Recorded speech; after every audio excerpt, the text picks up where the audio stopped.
how's it going? Day 9 on the quest for excellence, or getting uncomfortable. A few other goals rolling around.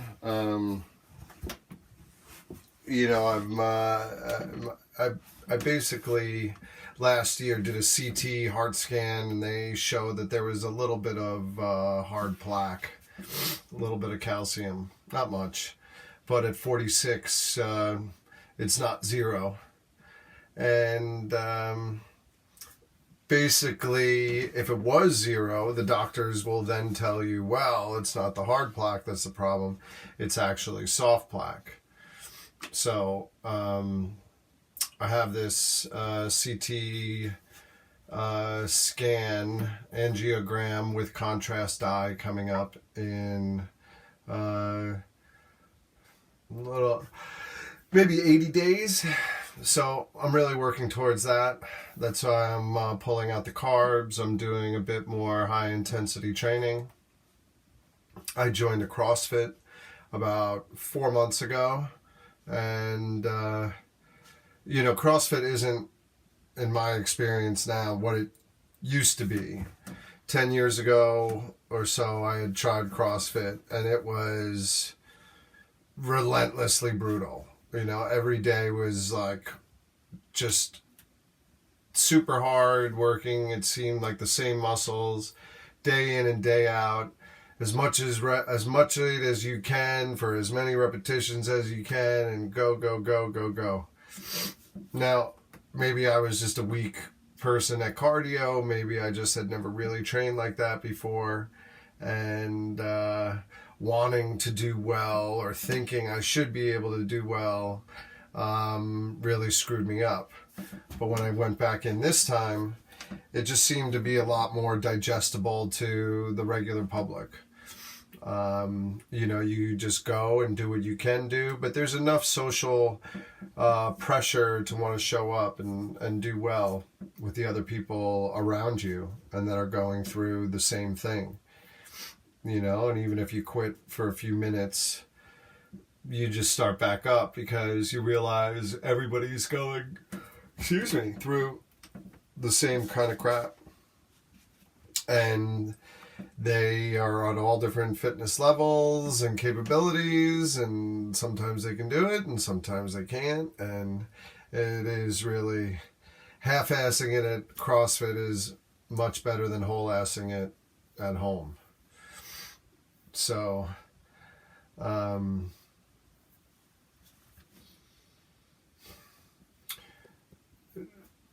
I've been doing more reading on this dry fasting book and coming across this. A lot of this research is based off of this Russian guy, Sergey Filanov. And I was watching a little bit more stuff on him and his explanation between dry fasting and water fasting. And it's making quite a compelling argument. I actually have a friend that did 9 days of a water fast, and it cured his Lyme disease. And Lyme disease is nothing to scoff at. It's a really difficult, life-changing disease, and he took care of it.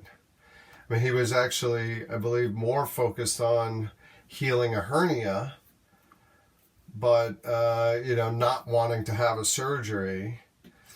And I'm not a good candidate, or I'm not worried about things like that, having had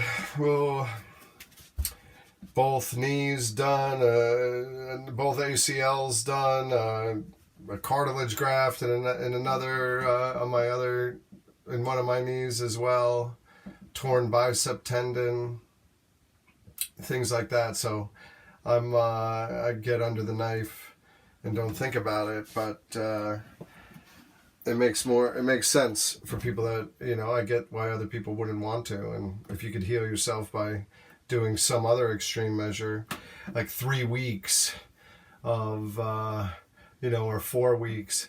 Because if you do a 10-day fast, and I believe he did 9, it's recommended you take twice as many days to come off of it. And that's eating and drinking whatever they say in whatever quantities they say and stuff like that.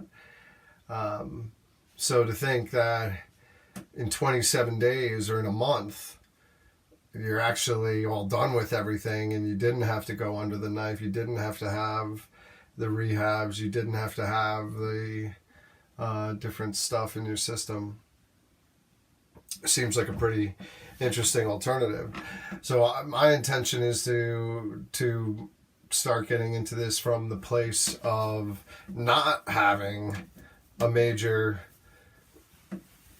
disease that I know of, right? So it's great, supposedly great at getting at level 1 and 2, or however you want to say it, stage 1 or 2 cancers, all sorts of various heart, brain, organ, everything.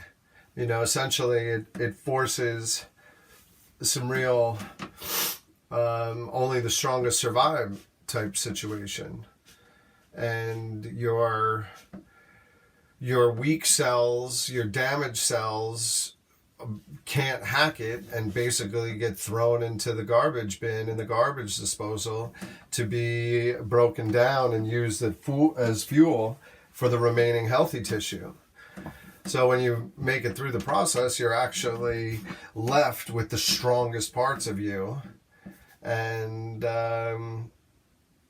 better cell energy, better pathways for blood and lymphatic system to flow, and all of these other positive things. They also tout a very large stem cell boost, which, I can reconnect the dots or Monday morning quarterback this and say, like, okay, yeah, if you've been through some hellacious event, if you haven't had anything, your body then is forced into a position to try to regrow itself, but that's why you can't half-ass it. And believe it or not, according to this guy, Sergey,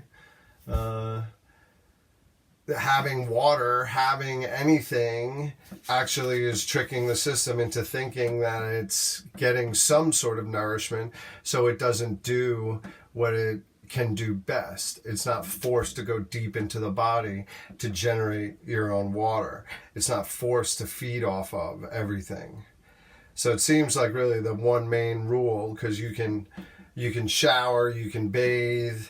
They recommend you take long walks at night in a moist environment, because your skin will take in that nourishment, that water. It'll pull it in through the skin. It's not like the situation I'm in now where I'm just sweating and everything's pouring out.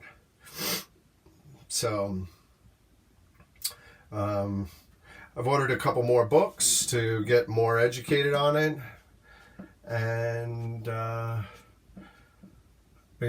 having people that I know that have done it and took it very serious is really important, because normally I would just say, like, all right, I'll try that for a couple days and see what happens. And it's important to be really intentional and stick to it.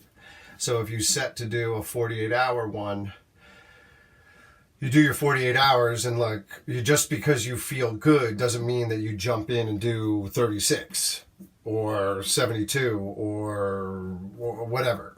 You can off ramp easily. So I guess 48-hour 36 is cutting it short. So at any time, if you show the signs, which I think he says is mostly regarded by your heart rate, that if your heart rate starts surging past 120 or going past 120, it means that something's wrong and your body is not ready for what's going on, and you should stop.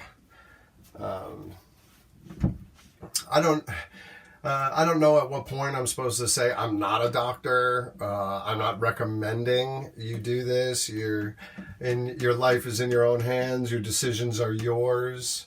Act accordingly. I'm just like a guy in a sauna trying to get better and sharing what I'm doing. But just as much as I'm a regular guy, like I can definitely educate myself and understand what's going on.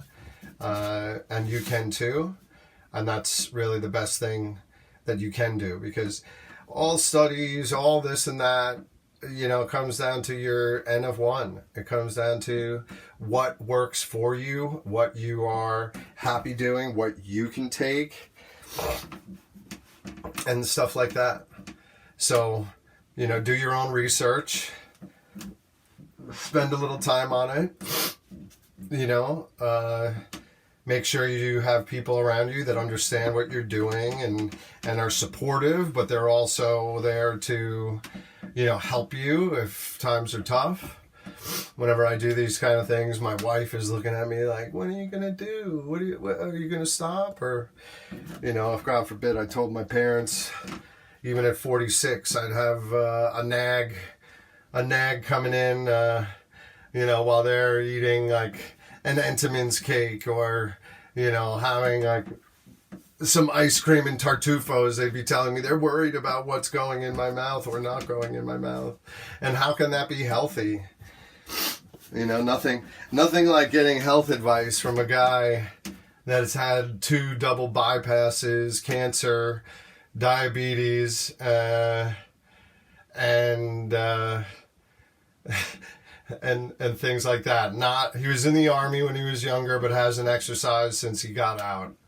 And that's like, 45 years at this point of when he was any type of activity-based military. He was a reservist for a long time, but at that point the only work he got was saluting, and everybody else did the work for him. But that is a situation where that is part of the reward you can reap, but that's not how the family works. So anyway, that's all for tonight. I hope you all do well. I hope you're all getting accomplishing the goals you set out for. Another little tidbit of info is that like a 95